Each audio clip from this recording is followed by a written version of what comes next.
The USS Defiance moved through the darkness of space like a silver needle threading through black silk.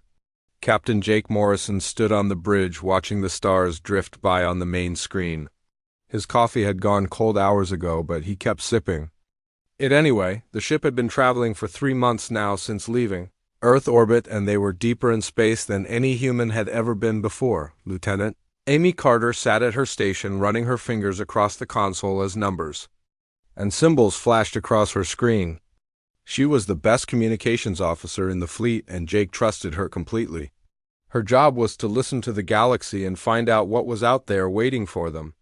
So far they had found mostly silence, but that was about to change. Amy suddenly straightened in her chair, and her eyes went wide.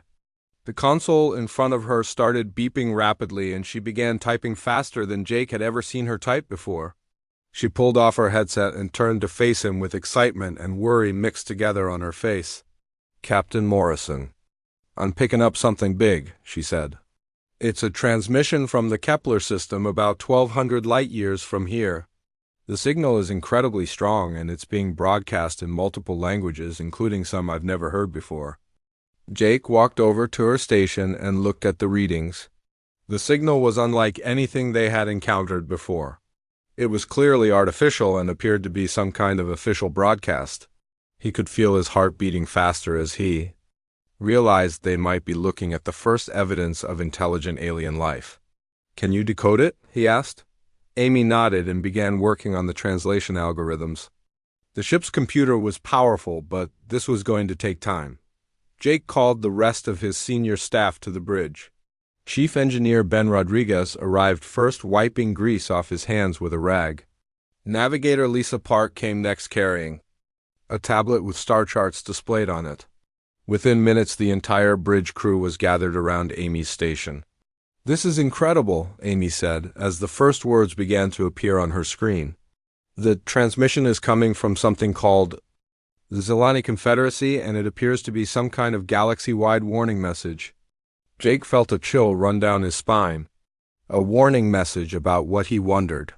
Amy continued working, and more text appeared on the screen. What they read made everyone on the bridge go completely silent. The message was clear and direct. The Zilani Confederacy was warning every civilization in the galaxy about humans. They had been studying Earth for decades and had learned everything they could about human history and behavior. The aliens had watched humans fight wars, survive disasters, and explore their own solar system. What they had seen frightened them more than anything they had ever encountered before. "They don't fight like other species," Amy read aloud from the translation. "They don't surrender when they should. They don't accept limits that nature places on them. They adapt to any environment and overcome any obstacle through determination and creativity. When they are cornered, they become more dangerous, not less dangerous." Ben Rodriguez whistled low and shook his head. "They've been watching us this whole time." The message continued with detailed analysis of human warfare throughout history. The aliens had studied everything from ancient battles to modern conflicts. They were particularly disturbed by humanity's ability to turn any situation to their advantage and their refusal to give up even when facing impossible odds. "Most species will surrender when defeat is certain," the message explained. "They will negotiate when they are outgunned. They will retreat when they are outnumbered. Humans do not follow these logical patterns. They will fight until the last breath and find ways to win that should not be possible." Lisa Park was reading over Amy's shoulder, and her face was pale. "Captain, they're telling the entire galaxy to avoid us. They're saying we're too dangerous to deal with." Jake felt a mixture of pride and concern. On one hand, it was impressive that humanity had made such a strong impression on an advanced alien civilization. On the other hand, being labeled as dangerous by the galaxy's inhabitants was probably not going to make their exploration mission any easier. The message included warnings about specific human traits that the aliens found most troubling. Human curiosity was described as reckless and unstoppable. Human stubbornness was labeled as a form of madness. Human creativity was called unpredictable and potentially devastating when applied to warfare. They learn from every defeat and become Stronger, the message warned. They turn their weaknesses into strengths and their disadvantages into advantages. They do not respect the natural order of things and will challenge anyone or anything that tries to control them. Amy looked up from her console with wide eyes. Captain, there's more. They're recommending that any civilization that encounters humans should either avoid all contact or immediately surrender and hope for mercy. Jake stood quietly for a moment, processing everything they had learned. Humanity's reputation had traveled across the galaxy before they had even left their home solar system. The aliens had been watching and studying them for years and had concluded that humans were unlike any other species they had ever encountered. Well, Jake said finally with a small smile, I suppose we better not disappoint them. The warning message spread across the galaxy faster than anyone expected. Within days of the Zelani broadcast, every major civilization had received copies of the transmission about the dangerous humans from the Sol system. The message created fear, confusion, and anger among the different alien races who had never heard of Earth. Before High Counselor Vexthara stood in the great assembly hall of the Zelani Confederacy, watching as delegates from dozens of worlds argued about what to do. The Zelani were known throughout the galaxy for their wisdom and careful planning. They had studied thousands of species over millions of years and had never encountered anything like humanity before. We should have acted sooner, declared Ambassador Kefter from the industrial world of Meslon. If these humans are as dangerous as our reports suggest, then we should have destroyed them before they developed space travel. Vexthara shook her head slowly.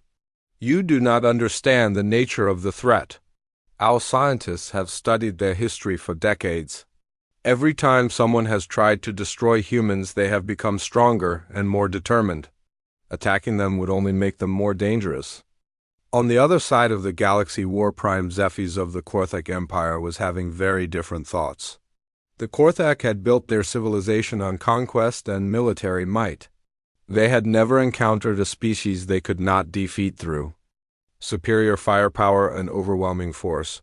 The idea that some primitive species from an unknown system could pose a threat to their empire was insulting. Let them come, Zephyrs growled to his assembled generals. We have conquered 1,000 worlds and defeated every enemy we have ever faced. These humans may be dangerous to weaker species, but they have never faced the might of the Korthak Empire. General. Morvac shifted uncomfortably in his seat. He had read the full Zelani report and was not as confident as his leader. War Prime, the humans have a saying that might be relevant here. They say that it is better to be prepared for war and not need it than to need war and not be prepared. Zephyrs laughed harshly. You quote their own words at me? They are nothing but a young species with primitive technology. When they enter our space, we will crush them like insects. Meanwhile, on the peaceful world of Ethereal Prime, the collective was holding their own discussions about the human situation. The Ethereal valued knowledge and understanding above all else. They had never engaged in warfare and had survived for millions of years. Through diplomacy and wisdom, Elder Morden floated in the center of the great thinking chamber, surrounded by the soft glow of the collective's shared consciousness. The Zelani warning presents us with a unique opportunity, he said to the other elders. We have never encountered a species quite like these humans. Perhaps we should study them rather than fear them. But what if they are truly as dangerous as the reports suggest? Asked Elder Safara. What if our attempts to study them provoke them to violence? Morden considered this carefully. The reports indicate that humans respond to threats with aggression, but they also show great curiosity about the unknown. If we approach them with knowledge and respect rather than fear or hostility, they may surprise us. Back in human space, Dr. Elena Vasquez was working late in her laboratory aboard the research vessel USS Horizon. She had been analyzing the alien transmission for weeks, trying to understand not just what the aliens were saying, but why they were saying it. As a xenobiologist, she was fascinated by the different ways alien minds might work. Computer display all references to human unpredictability in the Zelani transmission, she said. The computer responded immediately, displaying 47 references. To human unpredictability, 17 references to human adaptability, and 32 references to human stubbornness. Elena smiled as she read through the data. The aliens seemed particularly concerned with humanity's refusal to follow what they called logical patterns of behavior. They expected species to surrender when defeat was certain, to negotiate when they were outgunned, and to retreat when they were outnumbered. The fact that humans often did the opposite seemed to genuinely confuse them. Her communication system chimed, and she saw a message from Admiral Charles Blake on Earth. The Admiral was responsible for coordinating humanity's deep space exploration efforts and had been receiving reports from ships like the USS Defiance about alien reactions to their presence. Dr. Vasquez, the Admiral said when she opened the communication channel. We're receiving reports from our exploration ships that alien civilizations are responding to our presence in 3 different ways. Some are fleeing from any system where human ships are detected, others are sending military vessels to intercept our ships, and a few seem to be trying to make contact. Elena nodded thoughtfully. That matches what I would expect based on my analysis of the warning message. The aliens who sent it seem to understand that humans are different, but they don't understand why we're different. They're trying to apply their own logic to our behavior, and it's not working. What do you recommend? The Admiral asked. Elena looked at the data scrolling across her screen. I think we should continue exactly as we planned. We should explore the galaxy, make peaceful contact where possible, and defend ourselves when necessary. The one thing we shouldn't do is change our behavior because of what they expect from us. The Admiral smiled. That sounds very human of you, Dr. Vasquez. As the communication ended, Elena returned to her work. She knew that humanity was about to face its greatest challenge ever. The galaxy was watching them, and most of the watchers were afraid. But fear could lead to either retreat or aggression, and Elena suspected that humanity was about to discover which path the galaxy would choose. The USS Defiance was 3 days out from the Vega system when the sensors picked up the alien ships. Captain Jake Morrison stood on the bridge watching the tactical display as red dots appeared on the screen. There were 12 of them moving, in perfect formation, and they were definitely not human. Captain, we're being hailed, Amy Carter announced from her communications station. The signal is coming from the lead ship, and it's in standard galactic common. Jake had been expecting this moment since they discovered the warning message. He knew that sooner or later they would encounter aliens who had decided to act on the fears described in the Zelani broadcast. He just hoped they could resolve this peacefully. Put them on screen, he ordered. The main display flickered and showed the interior of an alien bridge. The creature looking back at them was tall and reptilian, with scales that shifted color from green to brown. Its eyes were large and yellow, and its mouth was filled with sharp teeth. This was clearly a predator species, and Jake could see why they might not be afraid of humans. I am Fleet Master Corvin of the Korthek Empire, the alien said in a voice that sounded like grinding stone. You are the humans we have heard so much about. You will surrender your ship immediately and return to your home system. You are not welcome in civilized space. Jake straightened his uniform and stepped forward. Fleet Master Corvin, I'm Captain Jake Morrison of the United Earth Fleet. We come in peace and have no intention of causing trouble. We're simply exploring the galaxy and learning about the civilizations we encounter. Corvin's scales shifted to a deeper red color, which Jake guessed was probably not a good sign. We have read the warnings about your species. We know what you are capable of. But unlike the cowardly Zelani, we are not afraid of primitive mammals from an unknown world. You have 30 seconds to surrender, or we will destroy your ship. Jake looked around the bridge at his crew. Ben Rodriguez was already at his engineering station checking the ship's defensive systems. Lisa Park was calculating possible escape routes through the asteroid field that surrounded them. Amy Carter was monitoring alien communications to see if more ships were coming. Combat Specialist Danny Walsh was preparing the ship's weapon systems. I'm sorry, Fleet Master, but we cannot comply with your demands, Jake said calmly. We have every right to be here, and we will not be turned away by threats. Corvin's eyes narrowed to slits. Then you will die like the stubborn fools, the reports said you were. The communication ended and immediately the alien ships opened fire. Energy beams and plasma bolts filled the space around the USS Defiance as Jake threw himself into the captain's chair. The ship shook as the shields absorbed the first wave of attacks. Shields down to 80%, Ben Rodriguez called out. Their weapons are more advanced than ours, but our shields are holding.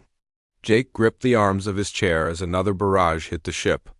The Cortec had superior technology and numbers, but they were about to learn something important about humans. When cornered, humans didn't panic or surrender. They got creative. Lisa, take us into that asteroid field, Jake ordered.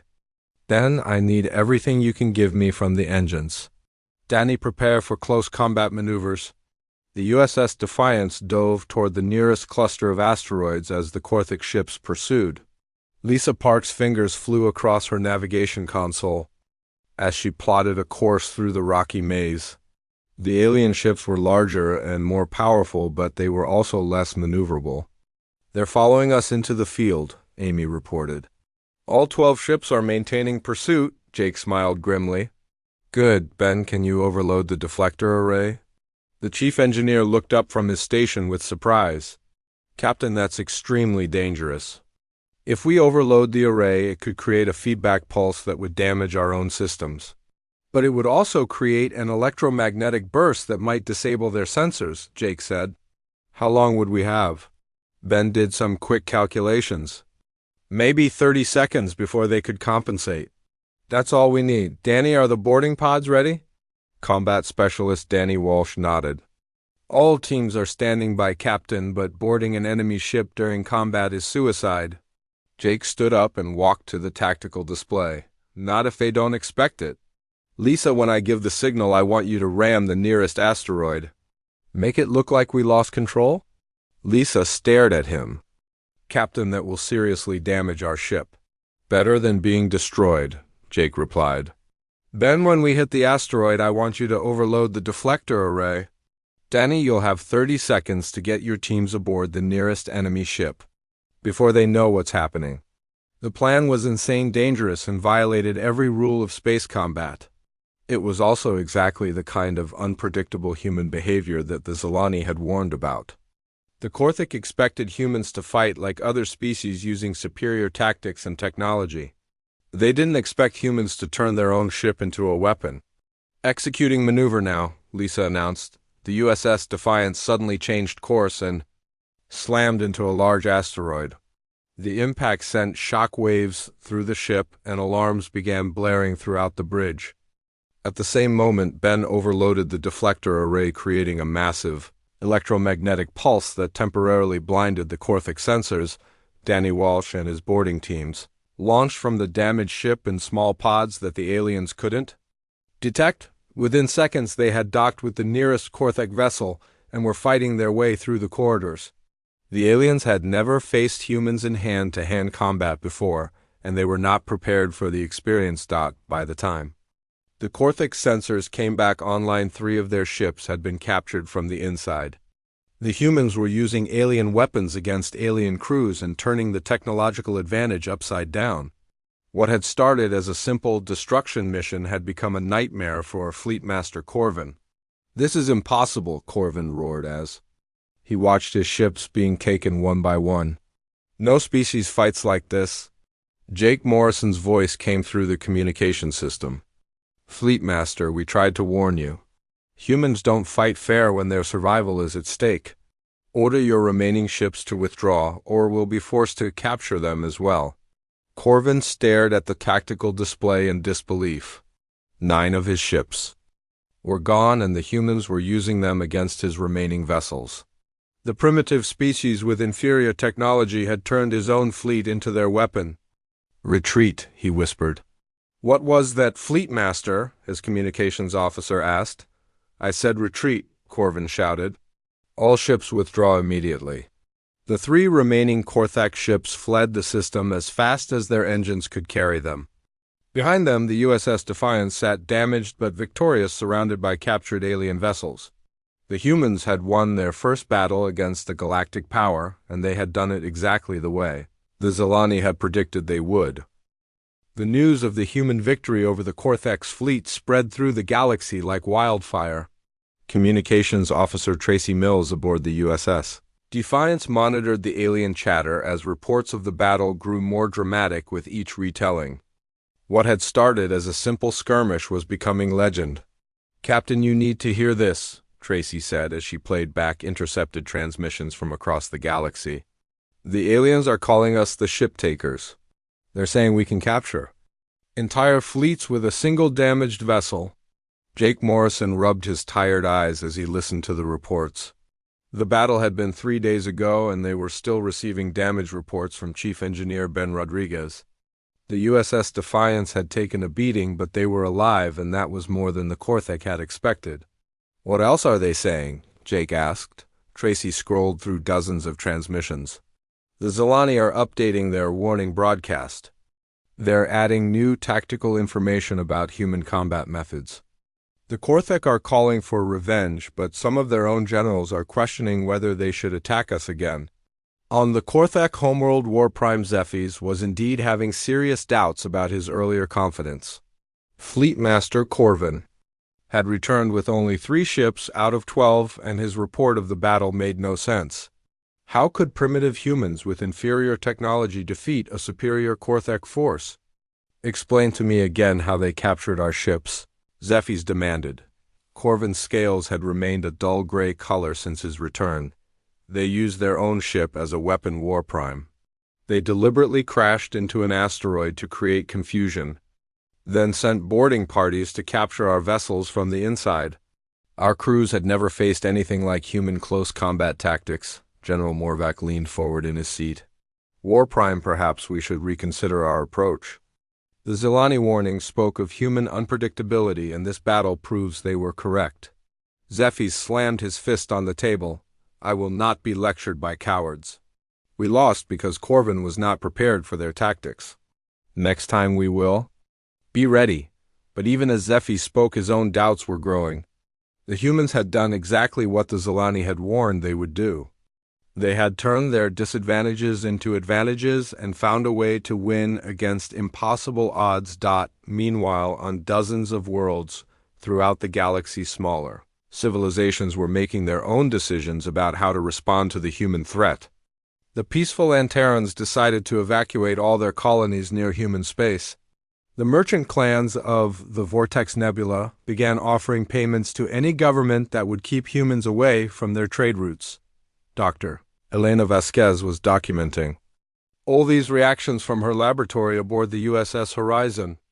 She had been transferred to a diplomatic mission led by Ambassador Richard Stone, and they were trying to establish peaceful contact with any alien species willing to talk.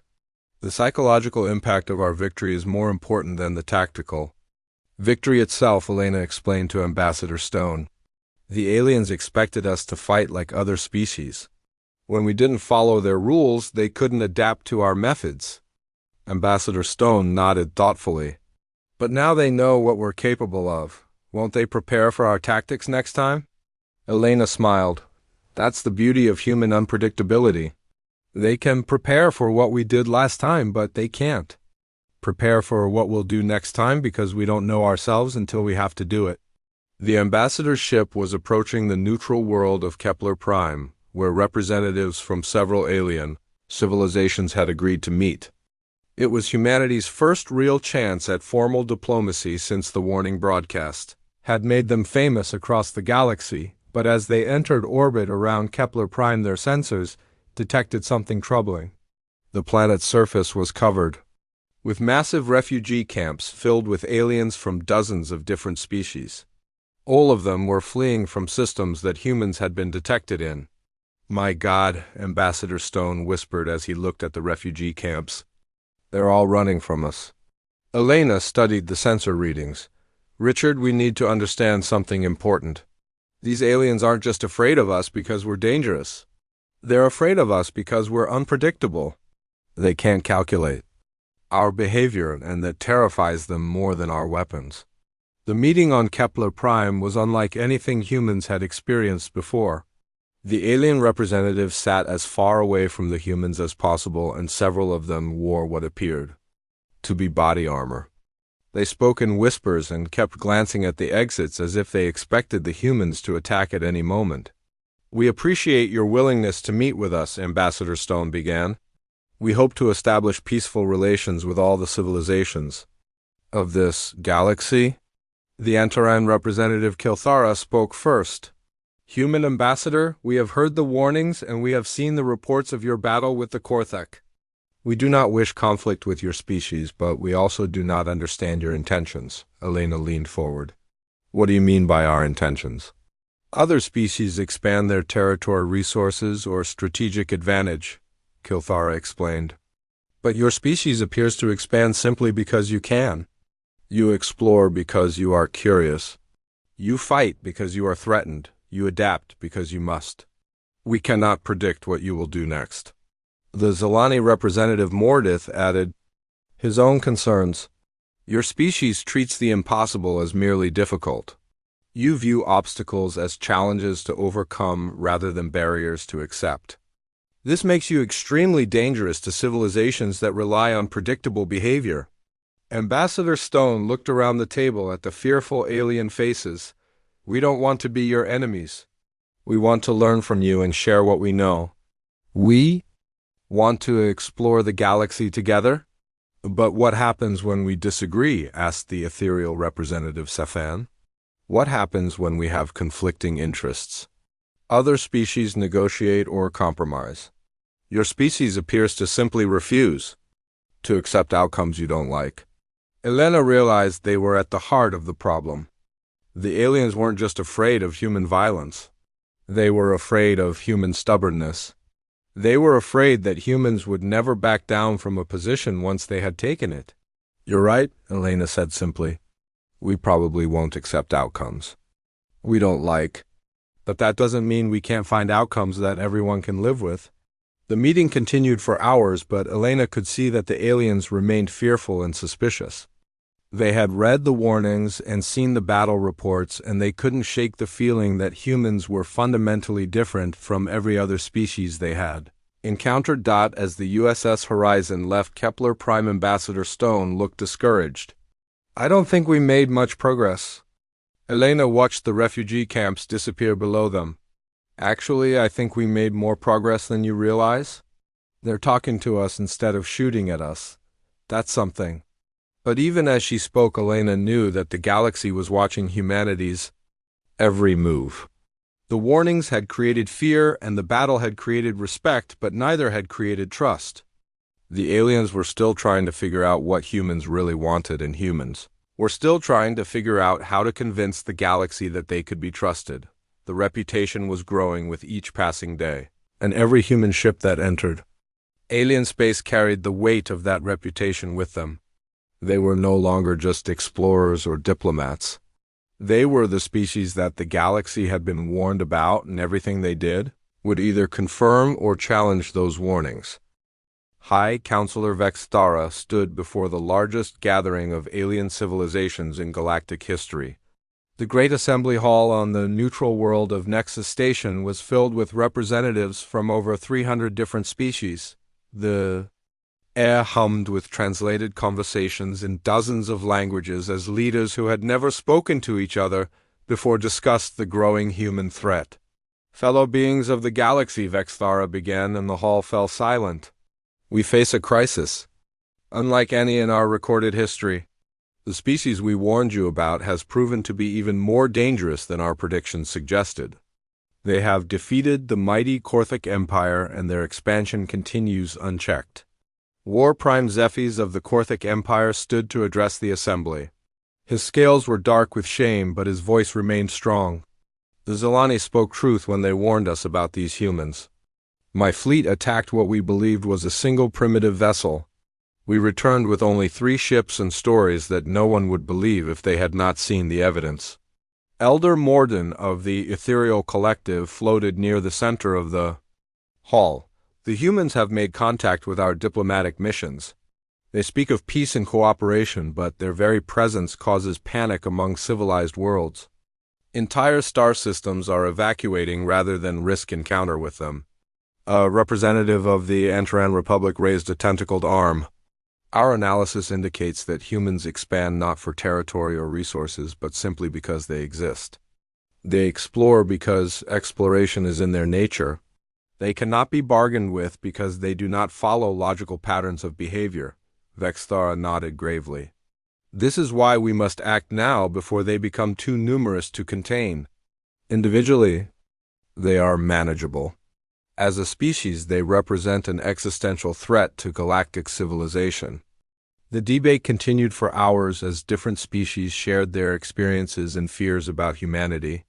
The consensus was clear. Every civilization that had encountered humans reported the same disturbing patterns. They refused to accept limitations. They adapted to any challenge. They turned every disadvantage into an advantage through sheer determination and creativity. "What do you propose?" asked the representative from the Silicon Consortium. Vexthara activated a holographic display showing the galaxy with human colonies marked in red. "We propose the formation of the Galactic Defense Coalition.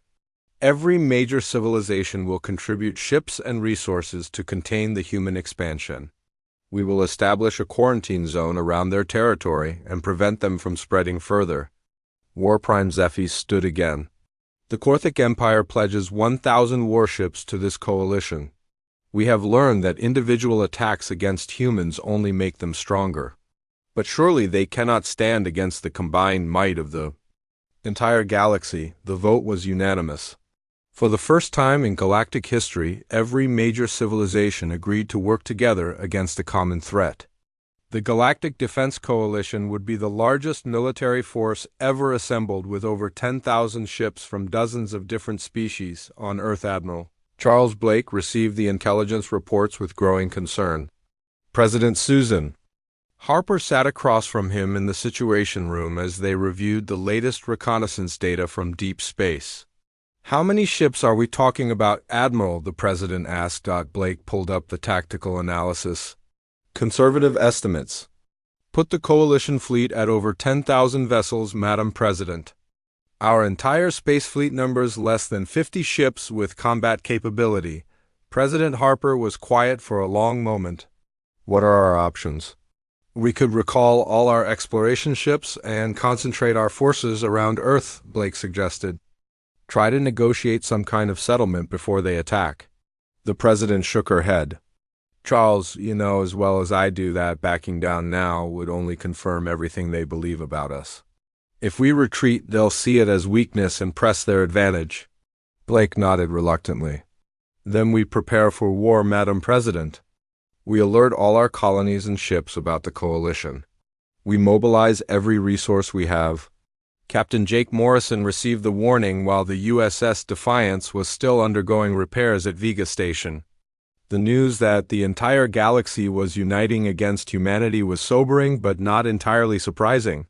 They had known this day would come eventually. "How long until the coalition fleet reaches human space?" Jake asked Admiral Blake during their secure communication. "Intelligence estimates 3 months, Captain. They're gathering ships from across the galaxy, and that takes time, but when they come, they'll come in force." Jake looked around at his crew who had been listening to the conversation. Ben Rodriguez was already calculating what repairs they could complete in 3 months. Lisa Park was studying star charts looking for defensive positions. Amy Carter was monitoring alien communications for any additional intelligence. "Admiral, what are our orders?" Jake asked. Blake's expression was grim. "All ships are to continue their current missions. We're not running and we're not hiding. If the galaxy wants to find out why they should have listened to the warnings, then we'll show them." The preparations began immediately. Every human colony started building defensive installations. Every ship in the fleet received upgrades to weapons and armor. Every civilian who could hold a weapon began training for the coming war. Dr. Elena Vasquez worked around the clock, analyzing the coalition's formation and trying to predict their strategy. The scale of the response was unprecedented, but it also revealed something important about how the galaxy viewed humanity. "They're not just afraid of losing," Elena explained to Ambassador Stone. "They're afraid of losing to us specifically. They can't accept the idea that a younger species with inferior Technology could challenge their established order. Ambassador Stone looked exhausted from weeks of failed diplomatic attempts. Is there any chance we can avoid this war? Elena studied the intelligence reports showing coalition ships gathering at staging areas throughout the galaxy. Richard, the galaxy has made its choice. They've decided that we're too dangerous to exist. The only question now is whether they're right. Back on the coalition staging world of Terminus Prime, the largest military fleet in galactic history was taking shape. Ships from hundreds of different worlds filled the orbital space around the planet. The Zelani had contributed their most advanced battle cruisers. The Korthak brought their heaviest assault vessels. Even the peaceful, ethereal collective had provided support ships for the massive undertaking. Fleetmaster Corvin stood on the bridge of his new flagship watching the endless parade of alien vessels taking position in the formation. He had been given command of the Coalition's advance force, and the responsibility weighed heavily on him. Sir, we're receiving final confirmation from all member fleets, his communications officer reported. Total count is 9,847 combat vessels plus support ships. Corvin nodded slowly. And how many human ships are we expecting to face?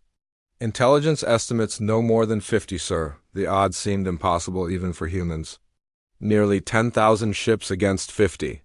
Surely even the stubborn, dangerous humans could see that resistance was futile. But as Corvin remembered his last encounter with Captain Morrison and the USS Defiance, he felt a cold fear in his chest. The humans had defeated 12 Korthak ships with one damaged vessel. They had turned certain defeat into impossible victory. Through tactics that no sane species would ever attempt. What would they do when facing odds of 200 to 1? Signal all ships, Corvin ordered. We advance to human space in 72 hours. And remind all commanders that we are not facing a normal enemy. These are the humans that the galaxy was warned about. They will not surrender easily. As the Coalition fleet prepared for departure, the humans were making their own preparations. Captain Morrison and dozens of other ship commanders received their final briefings from Admiral Blake. The plan was simple because it had to be. They would meet the Coalition at Proxima Centauri and make their stand there. Remember, Admiral, Blake told his captains, the galaxy thinks they know what we're capable of based on one battle. They're about to learn that they haven't seen anything yet. The Proxima Centauri system had never seen anything like the massive fleet that emerged from hyperspace on a cold Tuesday morning. Nearly 10,000 alien ships filled the space around the red dwarf star while 47 human vessels waited in formation near the asteroid belt. The size difference was so extreme that some Coalition commanders wondered if the humans had already fled. Fleetmaster Corvin stood on the bridge of his flagship, studying the tactical display with growing confusion. Are those all the human ships? He asked his sensor operator. Yes, sir, 47 vessels total. Most appear to be exploration ships with minimal combat capability. Corvin felt a chill run down his spine. Either the humans were completely insane, or they had a plan that he couldn't see. Given what he knew about human behavior, he suspected it was both. Captain Jake Morrison watched the alien armada spread across space like a metal cloud. The USS Defiance sat at the center of the human formation, surrounded by ships he had served with for years. The odds were worse than anyone had imagined, but Jake felt strangely calm. Ben, how are those modifications coming along? He asked Chief Engineer Rodriguez. Ben looked up from his console with excitement in his eyes. Captain, we've successfully linked the deflector arrays of all 47 ships into a single network. We can generate a combined electromagnetic pulse strong enough to disrupt every alien ship in the system simultaneously. And what happens to us when we do that? Asked Navigator Lisa Park. Ben grinned. Well, we'll probably lose main power for about 10 minutes, and our life support will be running on backup systems. Jake nodded. 10 minutes should be enough. Amy, are you ready with the broadcast? Communications Officer Amy Carter checked her equipment one final time. All channels are open, Captain. When you give the signal, every alien ship in the system will receive our message. The human plan was typically insane and typically human. They couldn't win a conventional battle against 10,000 ships, so they weren't going to fight a conventional battle. Instead, they were going to do something that no sane species would ever attempt. "Attention Coalition Fleet," Jake announced over the open communication channel. "This is Captain Morrison of the United Earth Fleet. We know why you're here.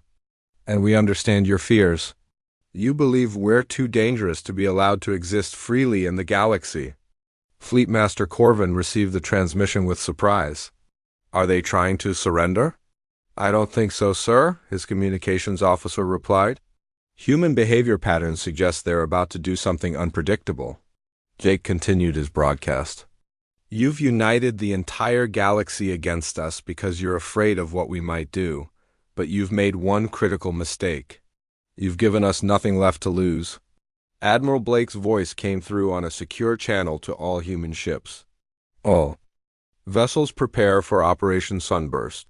This is our last chance to show the galaxy what happens when you corner a species that refuses to die quietly." The human ships began moving into a new formation that made no tactical sense to the alien observers. Instead of preparing for battle, they were positioning themselves around the system's star. Chief Engineer Rodriguez and his team had spent weeks calculating the exact positions needed for their desperate plan. "Coalition Fleet, you have exactly 1 minute to withdraw from this system," Jake announced. "If you choose to remain, you will discover why the Zilani warned you about us in the first place." Fleet Master Corvin laughed harshly. "The humans are bluffing. They have no weapons capable of threatening our fleet. All ships prepare to attack." But High Counselor Vexthara, who was monitoring the battle from the Coalition flagship, felt a growing sense of dread. "Wait," he transmitted to Corvin. "Something is wrong. Human ships don't position themselves around stars unless they're planning something with the star itself." Jake looked around the bridge of the USS Defiance one last time. His crew was ready, and he was proud to serve with them. "Ben, initiate the deflector pulse. Amy, send the final message." The combined electromagnetic pulse from 47 human ships hit Proxima Centauri like a massive hammer. The red dwarf star, which had been stable for billions of years, suddenly became violently unstable. Solar flares erupted from its surface, sending waves of deadly radiation and electromagnetic energy throughout the system. Amy's final message broadcast on all frequencies as the star began to destabilize. "To every civilization in the galaxy, this is humanity's final warning. We came in peace, but you chose war. We offered cooperation, but you chose fear. We asked for coexistence, but you demanded our extinction. You were warned about us, but you didn't. Listen, the Coalition fleet found their ship systems failing as the solar flares washed over them. Their advanced technology couldn't handle the massive electromagnetic disruption that the humans had deliberately triggered. Thousands of ships lost power and began drifting helplessly through space, but the humans weren't finished. During the 10 minutes of chaos that followed the solar flares, combat specialist Danny Walsh led boarding parties from the human ships to the disabled Coalition vessels. Just like at Vega, the humans turned their enemies' own ships against them. Fleet Master Corvin watched in horror as his mighty fleet was systematically captured by boarding parties, launched from ships that shouldn't have been able to function in the electromagnetic storm. Somehow, the humans had shielded their own vessels while leaving the Coalition defenseless. "How is this possible?" he demanded. His science officer, who had been studying the human tactics, looked pale. "Sir, they deliberately destabilized their own star. They turned the entire solar system into a weapon. No civilized species would ever attempt something so dangerous." High Counselor Vexthara realized that the warnings had been completely inadequate. They had described humans as dangerous and unpredictable, but they hadn't conveyed the full scope of what those words meant. When humans said they wouldn't accept defeat, they truly meant they would rather destroy everything than surrender. "Signal. All remaining ships," Vexthara ordered. "We surrender." The message was broadcast throughout the system and reached Captain Morrison on the bridge of the USS Defiance. The star was beginning to stabilize, and most of the Coalition fleet was under human control, the largest military force in Galactic history had been defeated by 47 ships in a plan so crazy that no one had seen it coming. "Attention Coalition Fleet," Jake announced. "We accept your surrender. But understand that this didn't have to happen. You forced us to prove why the galaxy should have listened to the warnings." In the aftermath of the battle, the galaxy learned the final lesson about humanity. They had been warned that humans were dangerous when cornered. They had been told that humans didn't accept defeat. They had been advised to avoid conflict with a species that turned every disadvantage into an advantage, but the most important warning had been the simplest one. When the Zilani had first broadcast their message, they had said that humans were unlike any species they had ever encountered. The galaxy should have paid more attention to that part. 3 months later, High Counselor Vexthara stood in the same assembly hall where the coalition had been formed. But this time he was addressing a very different gathering. Representatives from human colonies sat alongside alien diplomats as they worked together to establish new rules for galactic civilization. "We have learned," Vexthara announced, "that cooperation is not just preferable to conflict. When dealing with humans, it is essential. They have proven that they will not be contained, controlled, or defeated. But they have also proven that they can be trusted partners when treated with respect." Captain Morrison sat in the human delegation listening to the proceedings. The galaxy had finally learned to listen to the warnings, but only after discovering what happened when they didn't. Humanity had earned its place among the stars the hard way by proving that sometimes the most dangerous thing you can do is corner a species that refuses to give up. The warnings had been accurate all along. They had just been incomplete. The galaxy should have been told not just what humans were capable of, but what they were capable of when they had no other choice. Now everyone knew, and the warnings would never be ignored again.